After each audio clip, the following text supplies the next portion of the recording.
Welcome back, everybody. Rob Booker. Welcome back, everybody. I don't have a t-shirt that says welcome back, everybody. I have a t-shirt that says, hey, everybody. In this two-part playlist, the first element of it was showing you that I didn't really miss a trade that I thought I might have missed. In this part two, I want to teach you a brand new system, methodology, and technique for using the pivot points that you already have and you've already downloaded below this video or the other ones. So I'm going to double click on the pivot point indicator in TradingView, or you can right click on the indicator in MetaTrader, or you can do who knows what in other platforms. I want to now show S2 and R2, and for the purposes of this video, I want to color it something really bright or really obvious, something that it's really easy to see, but I want to make it different than, I'm going to make it green. I want to make it obvious and different and easy to see. Here's what I want to ask you to consider. I want you to test this out. I want you to see what you think.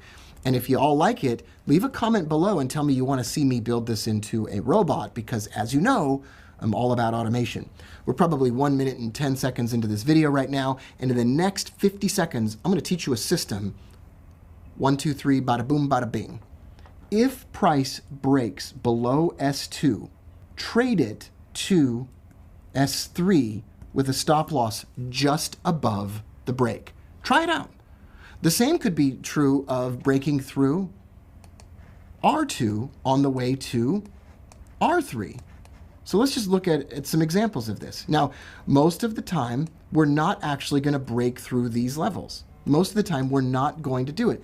But when we do break through these levels, there's profit to be made. Watch this. Here is a break above R2.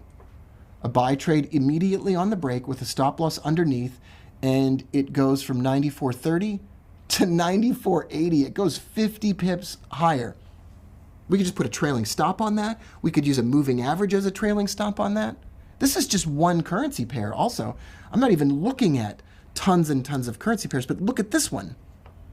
Breakthrough R2, stop loss underneath R2, target at R3, and you ride that pony into town.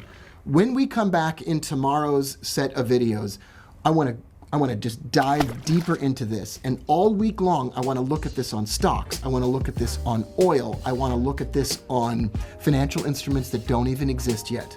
I'm Rob Booker. Thanks for watching this playlist. Leave me a comment below if you want to see me turn this into a robot. Bye for now, everybody. We'll see you in the next one.